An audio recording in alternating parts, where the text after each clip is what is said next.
Hey guys, welcome back to Kindergarten Ready. Okay, we are going to finish Junie B Jones and a Little Monkey Business. It's written by Barbara Park. It is illustrated by Miss Denise Brunkus. You guys see her? All right, so you remember what's happening? She's got a brand new little brother, and Grandma Miller told her it was the cutest little monkey that she ever seen. And so she went to school and told everybody that at show and tell that she's got a new baby brother that's a monkey. And so now her best friends, Grace and Lucille, are fighting over who gets to see him first. And she's accepting gifts, lots and lots of gifts from them to try to get who gets to see it first, okay? So she got in trouble because Grace and Lucille both gave her their snack tickets, and then Mrs. found out and made her give all the stuff back, and then she's making her go to the principal's office. So chapter 8 is called Me and Principal. The school office is a scary place. It has loud ringing phones and a typing lady who is a stranger, and a row of chairs where bad kids sit. Mrs. plopped me in a blue one. "Wait here," she said. "Yeah, only I'm not bad," I whispered to just myself, and then I put my sweater on my head so nobody would see me in the bad kid's chair. After that, I peeked down my long sweater sleeve, and I saw Mrs. out of my handhole. She was knocking on Principal's door, and then she went in there, and my heart felt very pumpy, because she was tattling on me, I think. Look at the picture. Look at Junie B Jones. She's got her head in her sleeve.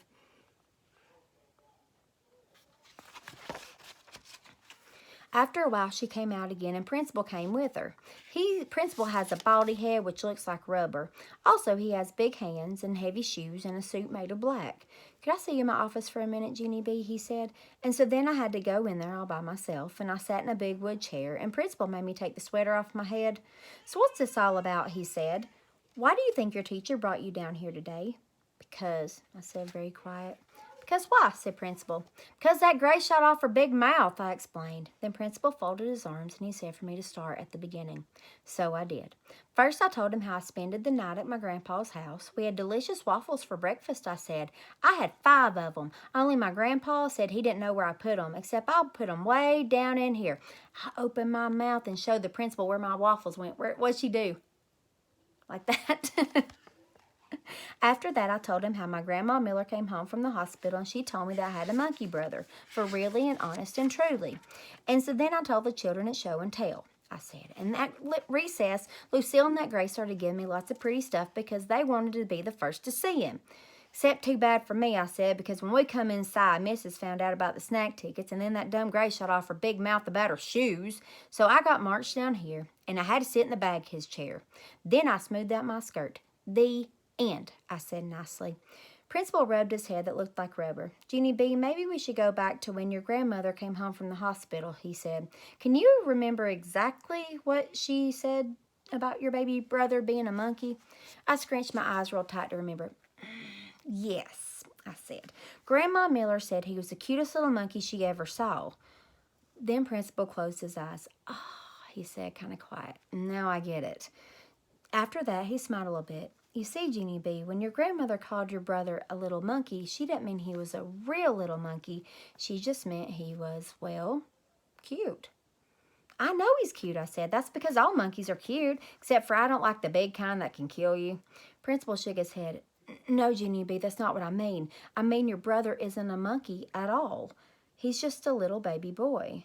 I made a frowning face. "No, he is not a little baby boy," I told him. "He's a real, alive baby monkey with black hairy fur and long fingers and toes. You can ask my Grandma Miller if you don't believe me." And so guess what the Principal did? He called her. That's what.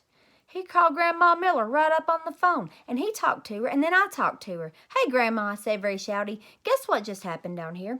Principal said that baby brother isn't a real alive monkey, only he is, because you told me that, remember? You said that he was a monkey, for really, honest, and truly." Then Grandma Miller said she was very sorry, but she didn't mean he was a real monkey. She just meant that he was cute, just like Principal explained to me.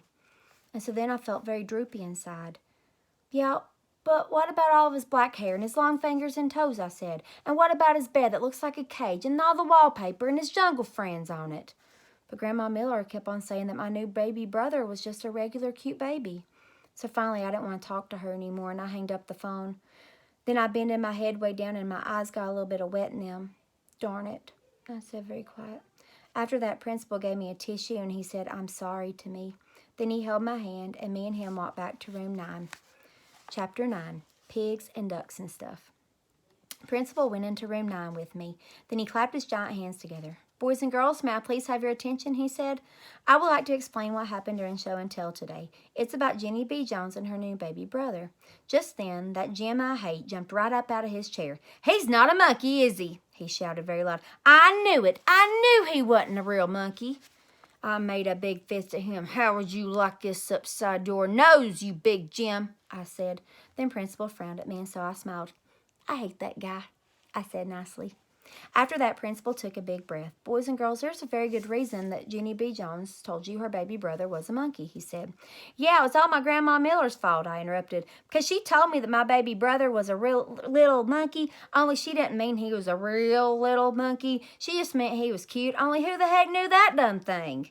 Principal made another frown at me, and then he talked some more. You see, boys and girls, he said, sometimes adults say things that can be very confusing to children, like, what if you heard me talking about a lucky duck? You might think I was talking about a real live duck, but lucky just means a lucky person. Right? Said Mrs. And when we call someone a busy bee, we don't mean he's a real bee. We just mean he's a hard worker. Hey, I just thought of another one, I said, very excited. A dumb bunny isn't a real alive bunny either. It's just a plain old dumb guy. Then my friend Lucille raised her hand. I've got one too, she says. Sometimes my Nana calls my daddy a couch potato. Only he's not a real potato. He's just a lazy bum. Yeah, and I'm not a big pig, said my new boyfriend Ricardo. But my mom says I eat like one. After that, a whole bunch of other kids said they like to eat like big pigs too. Only a boy named Donald said he eats like a horse. And then Crybaby William eats like a bird. And then it was time for the bell to ring, and so me and Principal said goodbye to each other, and I went back to my seat. Then I gave Lucille back her red chair. She was very nice to me. I'm sorry that your brother isn't a real live monkey, Junie B, she said. Thank you, Lucille. I said, I'm sorry that your daddy isn't a real potato, too. After that, the bell rang for us to go home, and so me and Lucille and that Grace held hands, and we walked outside together. Only then, a very wonderful thing happened, and it's called, I heard my mother's voice. Junie B, over here, honey. Daddy and I are over here. Then I looked in the parking lot, and I saw her, and so I run to her speedy quick, and then me and my mother hugged and hugged because I hadn't seen her for a very whole day. And then Daddy got out of the car, and he had a little yellow blanket in his arms. And guess what was in that thing? My new baby brother, that's what. He was very teeny and pinkish, except his head had a lot of black hair on it. I touched it, and it felt fuzzy. Just then, Ricardo walked by, and he saw my teeny brother. Very cool, he said. I smiled very big. I know it, Ricardo, I said. And guess what else? He doesn't even smell like P.U. There's Junie B Jones and the baby. There's Ricardo. After that, I got in the car and told Mother about Lucille's locket. She said maybe I could get a locket too, and I could put my brother's teeny head in there. Yes, and I would also like some pink high tops, please, I said very polite. Maybe, said Mother. Oh, boy, I said, because maybe doesn't mean no, that's why. And so then I lifted up the blanket, and I peeped at my baby brother one more time. So what do you think of him, Junie B? Said Mother. I smiled very big. I think he's the cutest little monkey I ever saw, I said. Then Mother laughed, and I laughed too. All right, that was the end of Junie B Jones and a Little Monkey Business. I hope you guys enjoyed it, okay? I want you guys to think, we're going to do some comprehension questions real quick.